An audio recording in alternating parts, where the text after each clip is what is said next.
Good morning, class. Welcome back to another episode of Mr. Squire's Civics and Economics class. Yes. Alright, so from my last video, we covered everything from CE 7A and 7B, which focused on the structures and the powers of the state government. So, today, we're going to cover everything relating to CE 7C and CE 7D, which both focus on the lawmaking process at the state level, as well as the roles and powers of the governor, as well as the powers exercised within the executive branch at the state level. So, with that being said, let's get it started. The essential question for CE7 is, which branch of the Virginia state government has the power to pass laws?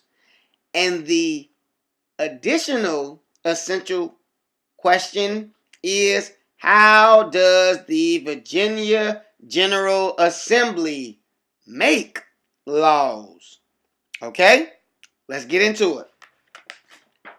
The essential understandings is that members of the Virginia General Assembly are elected to make state laws. Also, all citizens can learn the importance of the individual's participation in the policy-making process through direct participation and simulations. Now, let's go into the ways that laws are made at the state level. The law-making process in the Virginia General Assembly starts first with introducing the bill. Next, the bill is worked in committees for review. After it is in a committee, it is debated on the floor of each house. After it is debated, it is voted on the floor of each house. And after it is voted on, it is sent to the governor, where it will be signed into a law or vetoed.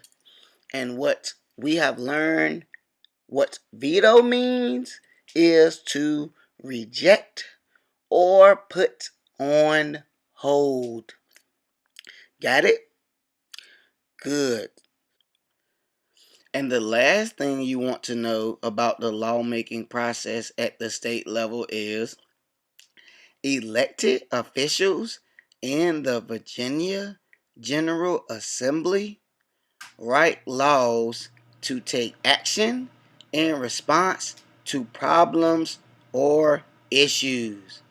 And that's similar to like Congress when evaluating issues such as police brutality or unemployment.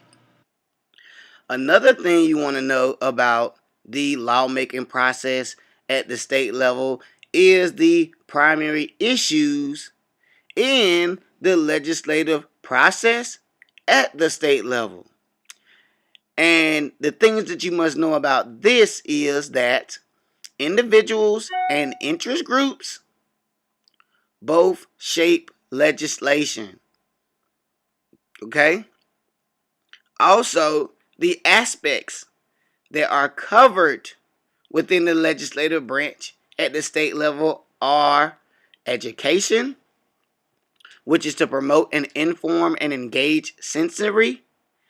Then you have public health, which is to promote and protect the health of its citizens. Then you have environment, which is to protect the natural resources, like improving the water and things of that nature. Then we have the state budget, which is to approve biennial budgets, which are 2-year budgets that must be prepared by the governor. And then the last aspect is raising revenue. And the way that you raise revenue is through collecting taxes and other levies.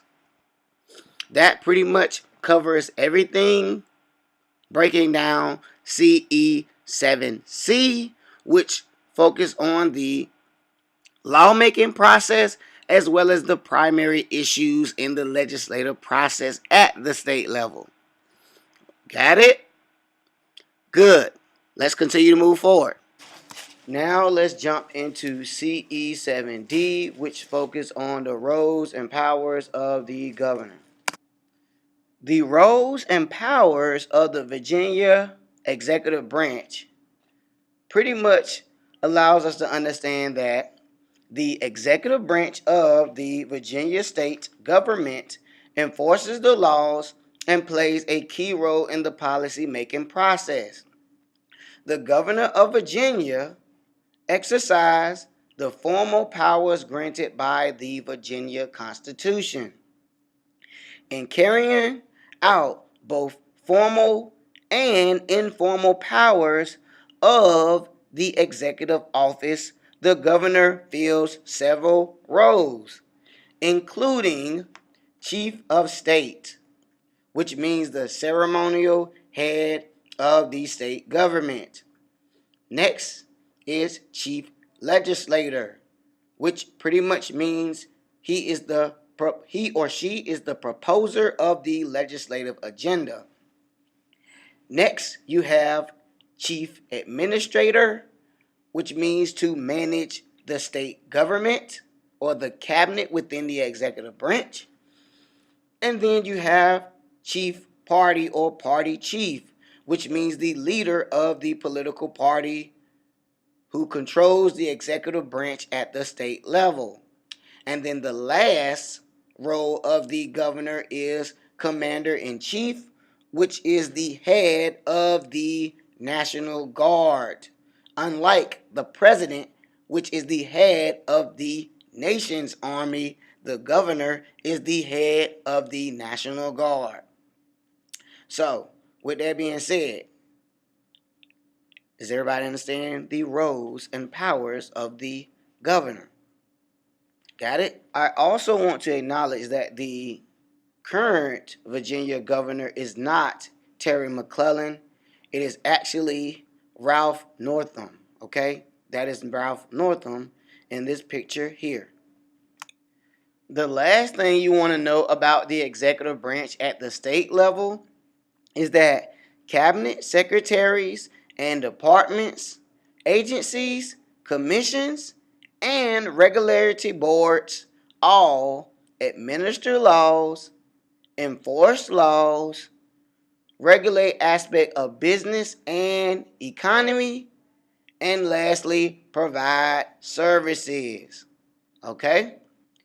So, that pretty much wraps up CE7C, which talks about the lawmaking process as well as the primary issues at the legislative branch at the state level, as well as evaluating CE7D, which is the roles and powers of the governor, as well as the cabinet, secretaries, and departments, and what they do at the state level.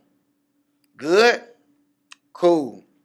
So, what you need to do, ladies and gentlemen, take this time to review everything that you've learned about CE7C as well as CE7D to be prepared for your review. Most importantly, make sure you go back and review CE7A and B, as well as this video to be fully prepared for your unit test on state government. So, as always, it's your wild and crazy loving teacher, Mr. Squire. Peace out.